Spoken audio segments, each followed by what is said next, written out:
Hello, my name is Tony Morbin, Executive Editor at ISMG, and I'm your moderator for today's webinar, Innovating for the Future of Cloud Security.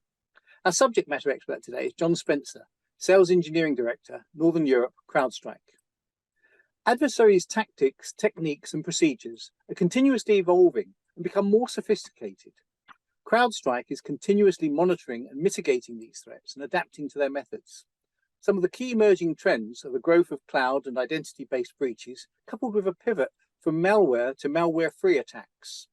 Today's webinar will discuss how to disrupt these attacks by adopting an adversary-first approach and describe how innovative technology enables organizations to stop breaches, as well as covering key emerging trends for the ever-evolving adversary tactics, the rise of the cloud-conscious adversary and how to protect your business, and recommendations to defend against cloud-conscious adversaries. Before we begin, for those of you unfamiliar with Information Security Media Group, we're a global education and intelligence firm with 30+ international media sites in vertical sectors such as bank info security, gov info security, and healthcare info security, with more than 950,000 members registered to our sites. If you have any questions for our speaker during the course of this session, please submit them via the chat window on your screen. And if you experience any technical issues while viewing today's webinar, please use the email address on your screen. Also, I do need to emphasize that the content being presented in today's webinar is copyrighted material and is meant for today's session and individual study purposes only.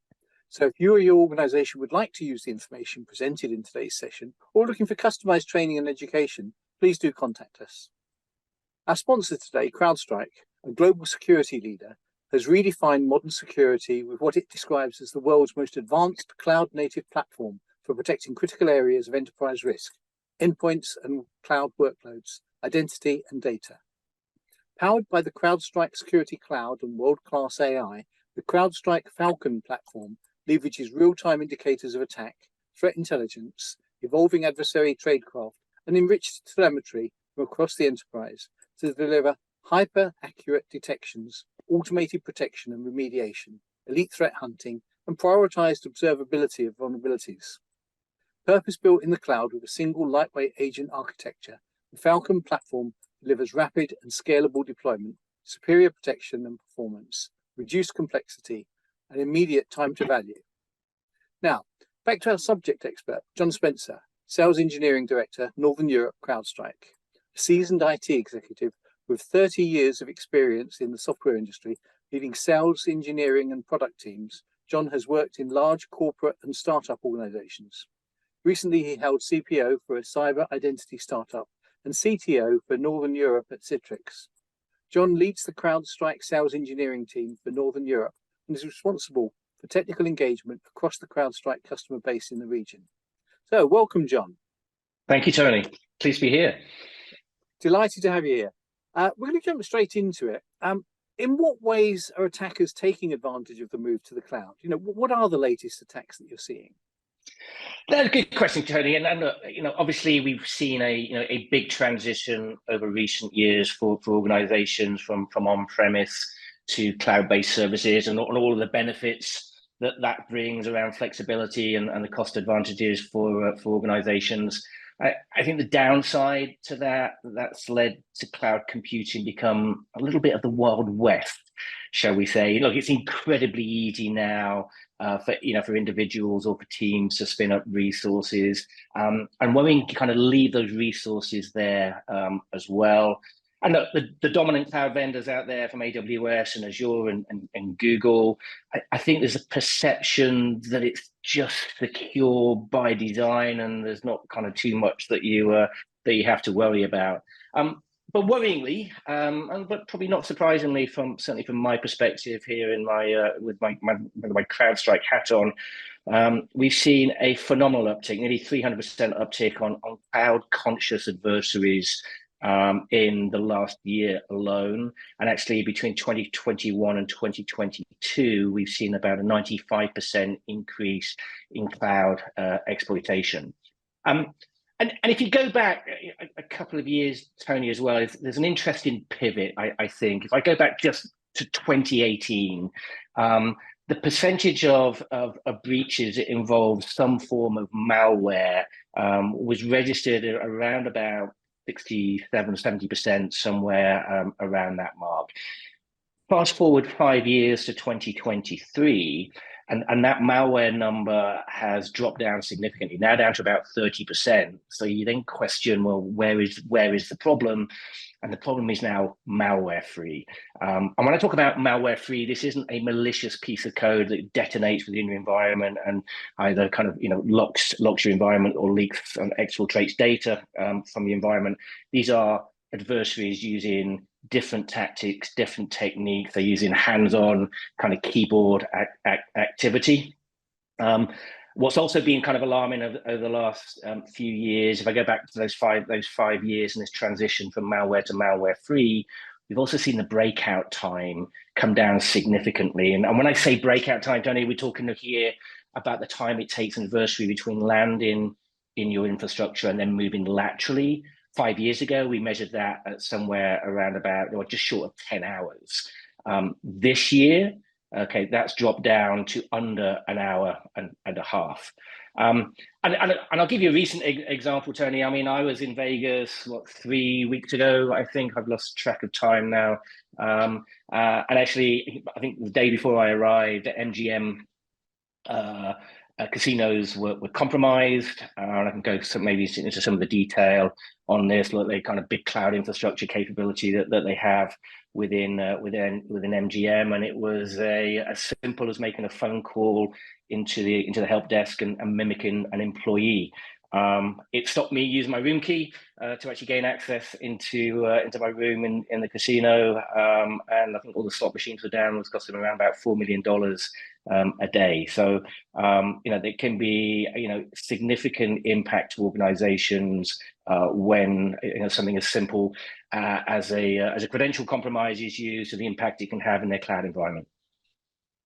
And these kind of attacks, it sounds quite sophisticated. Is this particularly criminals, or is it state adversaries? And are there any particular groups that are identified with cloud attacks? And I mean, interestingly, look, and at CrowdStrike, we monitor, and we put them into three basic buckets here at CrowdStrike. We track nation state actors, we track e-crime activity, and we also track activists as well. We have a human intelligence team dedicated to tracking adversaries. We track over 220, something like 228, I think. And look, if I give you some examples here, we give some weird and wonderful names to some of these adversaries, Tony. So we have Cozy Bear. Anything with a bear is Russian. This is a Russian nexus. We have Cosmic Wolf, which is a Turkey nexus. Labyrinth, Clamina, which is a North Korean nexus. And they've become incredibly sophisticated, and the tactics and the techniques that they're using, and now specifically looking at those cloud workloads. Phenomenal, certainly for phishing activity and spinning cloud instances up to generate those phishing pages, generating command and control capability as well. And look, the beauty of the cloud is they can just delete those instances, and they can evade detection, and they can remove any evidence of their existence pretty quickly. And e-crime is probably the hot topic right now. One in particular, probably the offender in the MGM casino attack a couple of weeks back. E-crime, we've been tracking an adversary we call Scattered Spider. Not crystal clear exactly where they're located in the world, but possibly Eastern European, possibly Russian links as well. They've been targeting Europe, North America. Look, we've seen activity in Japan, Brazil, and Australia, and they've developed some incredibly sophisticated tradecraft, bypassing elements of authentication, particularly around 2FA, and using 2FA fatigue techniques, or using security key captures for using something like Microsoft Authenticator. So organizations that believe that they have they're secure because they have 2FA, they need to kind of rethink that. Look, Scatter Spider also been using some incredibly sophisticated techniques for persistence, having created, they've created accounts, having generated elevated privileges for themselves. But we've actually seen instances where they've been adding federated identity services into organizations, so that even when they lock those accounts out from the primary identity provider, that federated identity provider provides a capability for the adversary to continually log in with elevated privileges. And then look, what do we see from those adversaries? Whether there is nation state, whether it's crime, it's typically lock or leak, and typically lock and leak. And when I say lock and leak, we talk about data exfiltration, and we talk about kind of encryption of your data and encryption of your file system. And actually, the dominant one right now is the Alpha Sphinx ransomware, particularly targeting AWS storage. Now, you've talked us through a couple of the tactics that these attackers are using. Can you give us a little bit more about, talk us through the range of tactics, and also what are the cloud vulnerabilities that are being attacked? And just generally give us the landscape of where the landscape has changed, what we're now looking out for. And interestingly, look, and we did a lot of analysis. We have a history of endpoint protection in the data center. This pivot to cloud, has created a new challenge for us as an organization. But actually, some of the analysis that we've done on cloud workloads, 60% of cloud workloads are just poorly configured, and they have poor security kind of posture, and these present incredibly low-hanging fruit for the adversaries. 50% of those misconfigurations are typically theme, so cloud identity and entitlement management. So these are accounts that are poorly configured. A third of these containers or virtual machines or instances that run in cloud have root or definitely root-like capability, and nothing better than admin type privileges within an environment to go out and create maximum impact. But actually, the big one here, Tony, is identity. And look, 80% of breaches last year, holistically, whether they're cloud or whether they're on-premise, 80%, so 4 out of 5 breaches started with some form of credential misuse. That doesn't really change too much in the cloud environment. Look, 43% of cloud breaches last year started with some form of credential compromise, whether that's credentials through social engineering, whether that's a brute force hack, kind of the MGM example I gave from a few moments ago, where they mimic an employee with a call to the help desk, and then unfortunately that password is presented back over the phone to the adversary. But also we see access brokers out on the dark web, and access brokers, much like eBay, they sell, but not not trainers or old video games. They're selling credentials of big organizations, and these go on an auction type basis. Not only are they selling credentials, they're also selling 2FA tokens, and you can bid anywhere between $150 $200 seems to be the typical going rate. And in actual fact, Tony, just to put this into context as well, last year we saw a credential database for sale on the dark web with 25 billion credentials. So to put that into context, that's 3 times more credentials than there are people on the planet. But going back to some of those adversaries I mentioned earlier on, Scattered Spider, that they're using things like AWS run command to execute scripts, deploy RMM, so remote monitoring and management tools. They modify accounts, they elevate privileges, and they monetize all of their hard work with ransomware. Cozy Bear, again, credential compromise is the initial point of contact for almost every single breach that we've seen in cloud infrastructure over the last year. And MFA, although people believe multi-factor authentication is the nirvana, as I mentioned a couple of moments ago, we see MFA tokens available on the dark web, and it's incredibly easy to create MFA fatigue for anyone. So if you're a Duo user, for example, if I have your username and your password, Tony, if I put that in enough times into an environment and you receive a push notification, either you'll accidentally hit the green tick rather than the red cross, or coincidentally I'll be doing it virtually the same time that you're authenticating and you believe you're accepting a valid authentication request. Cosmic Wolf, another one, again, compromised credentials, initial gain entry into the environment, gaining command line interaction with a cloud environment where they have elevated privileges and it can create maximum impact. And similar from kind of the Turkey Nexus as well. Look, again, compromised credentials using Google Drive, using OneDrive, hosting malware, hosting C2 environments out of cloud. So compromised credentials is probably one of the biggest risk areas for cloud environments today. But as you mentioned, compromised credentials is nothing new, really. It's not new to the cloud. So what is the problem? Why are defenders still getting these attacks, getting it wrong and finding it so challenging? Is it the human? I mean, is it the technology or just the sheer volume of attacks? What are our pain points? Well, the pain point, and I'll give you a great example. About 10 years or so, maybe more now, Tony. I was broken into. They had no interest in stealing my television or my laptop or whatever it may be. They wanted my car, and car security has clearly increased over in recent years. Which is a good thing. But the obvious tactic now for anyone who wants to steal a car is just go grab the car key, because then you don't have to bypass all of the security system. And credential access is in a similar vein, right? If you have credentials and you can authenticate yourself as a valid user into the environment, and particularly if that user has elevated privileges, it makes it far easier. And I go back into my comment a little earlier about breakout time, Tony. I went down from 10 hours to just over an hour and a half now, or I think just under an hour and a half, I think, from the latest figure.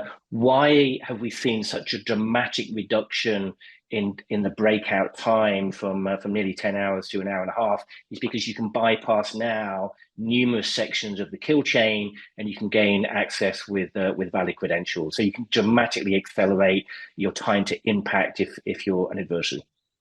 Okay. Now you mentioned that MFA is not enough, although I'm sure you'd still advocate that we use it. But what else do we need to be doing as defenders? What's best practice? So best practice from defenders. Look, I mean, first of all, you need to understand what you have. I think that's first and foremost. And I think in a cloud environment, I mentioned it was a little bit of the Wild West a few moments ago. You don't necessarily know what's up there. You spin a container up, you spin an instance up, you spin a virtual machine up, you forget about it, it's there. But that virtual machine, that instance, that container presents risk to your organization. So the first priority is to understand what's there, what's out there, what's accessible from the outside world. And then once you understand, kind of what you have, you can then start to understand what vulnerabilities potentially each of those virtual machines, those containers, those pods, those Kubernetes clusters are creating for you. And then what's also interesting is if you have, a DevOps, a CI/CD pipeline, a continuous integration, continuous delivery. I'd love to think that the DevOps team have security front of mind, Tony. I'm not always sure that's 100% true. Certainly not in some of the cases that I've been dealing with recently. And I'm not saying security is back of mind either. But your DevOps teams, they really should be coming with a security first mentality. And then, once you understand what you have and you're coming with a security first mentality, is let's go look at your security posture. I mentioned earlier on, most cloud compromises are coming through just the misconfiguration of cloud environments or entitlement management within cloud.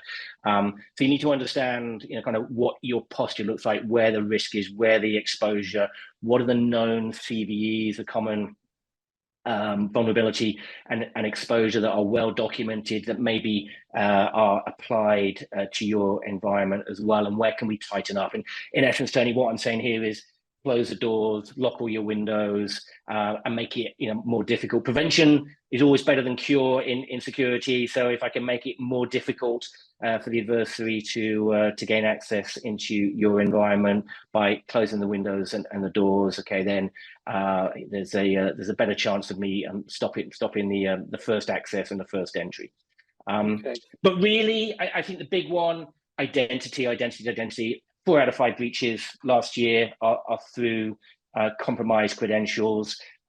What can you do? Is your posture for your identity at the level it should be? And you think, well, what does that mean? But do you have accounts in your identity provider, whatever directory you're using, that maybe are just stale, like they shouldn't be there? Is it an ex-employee who's offboarded whose account hasn't been deleted? Is it a password that hasn't been changed, for forever? Is it an account where it's a known compromised password based on known information on the dark web? So you really should be looking at not only your cloud security posture, but also your identity security posture as well, and then add in some level of potential control around identity protection to make sure that if credentials are potentially being maliciously used, that you can stop lateral movement by recognizing a high risk score for a particular user.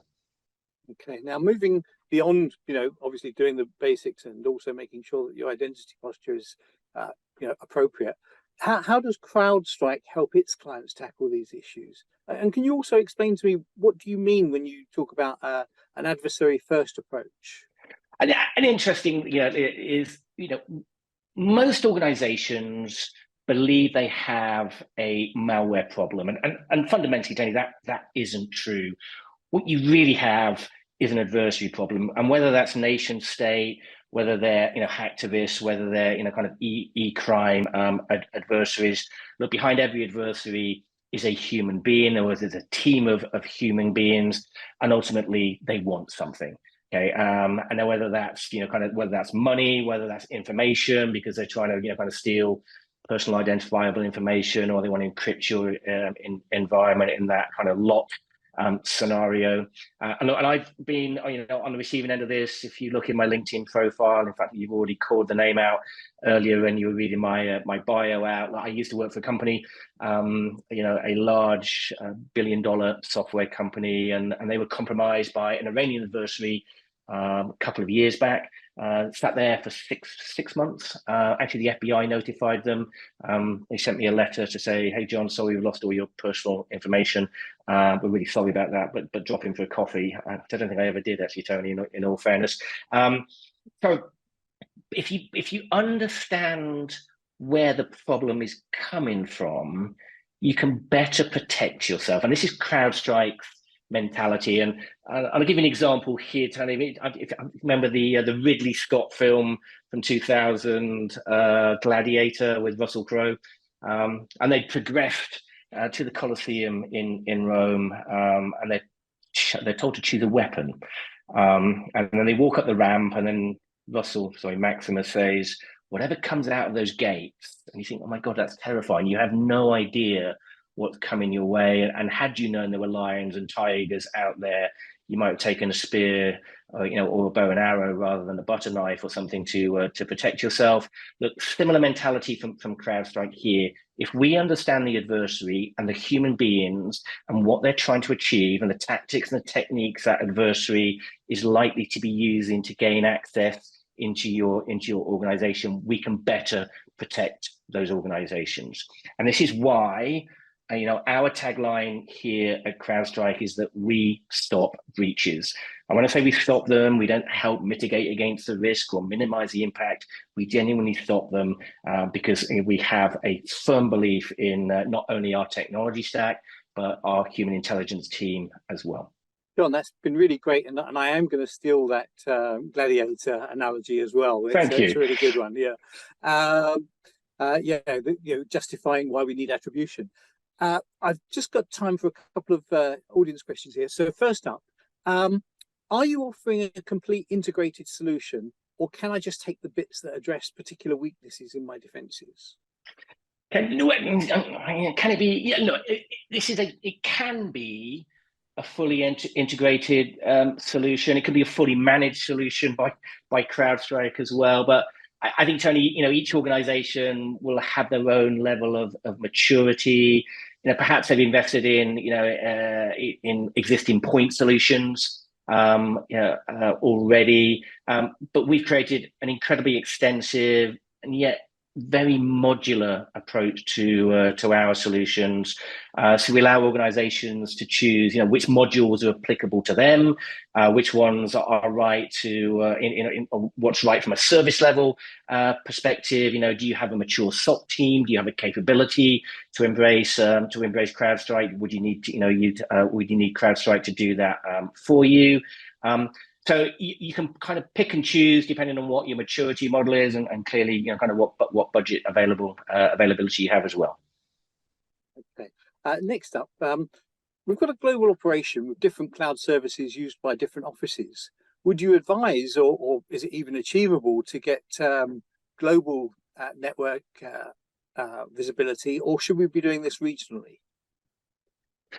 And I'm not really sure there's a right or wrong answer to that, Tony. And it's difficult, probably, without getting into a level of detail from whoever is asking that question. And I think it's one of those I need to understand it a little bit more and the specifics of the environment. But look, here's what I can tell you.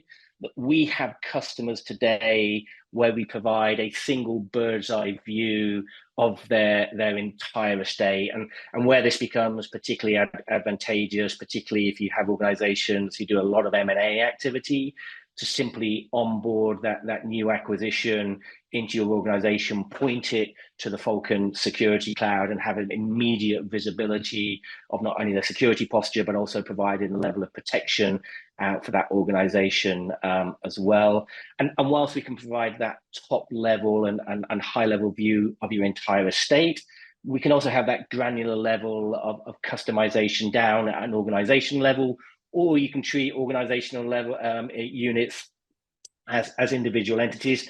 And it's no good me coming into any of these organizations and banging my fist on the table and telling them what good security looks like. I think each and every organization will have their own view on that. That they may be kind of be driven by from a regulation perspective, that they might have to do things slightly differently. So what we at CrowdStrike have done is create a flexible platform and allow you to configure an environment in pretty much any way that you want and anything that you need. And lastly, what's the key piece of advice you would give me for what I should do to strengthen my cloud security? Wow, what are we putting with advice? So look, understand what you have, I think, is the number one kind of key line item here that I would give you. As I mentioned, earlier on in this conversation, I think the trouble with cloud is it's become incredibly easy to create instances, to create environments, to create workloads. Maybe it's just for a testing, environment, or you want to kind of debug something and then you leave it there, you forget about it. And there's lots and lots of instances that are out there that a lot of organizations that we talk to just didn't even know they were there. So you need to understand, what you have, kind of an asset kind of management, if you like. And then look, once you understand and you have complete visibility of what you had, I mentioned earlier on, Tony, that most cloud compromises come from misconfiguration of the cloud environment. So go look at your security posture for your cloud, and go look at the security posture of your SIEM as well. And when I say SIEM, I mean cloud entitlement, so cloud identity and entitlement management, because most breaches start with compromised credentials. And look, apply your cloud methodology with a security first mentality would be my recommendation to you. That's really great. Thank you, John. Really appreciate you sharing your insights and expertise with us today. Thanks to our sponsor, CrowdStrike. I also want to thank you for taking time out of your day to attend this session. I trust today's discussion has provided some useful data points to enable your organization to address innovating for the future of cloud security. We hope to see you again at one of our upcoming events for Information Security Media Group. I'm Tony Morbin, and John, thank you again.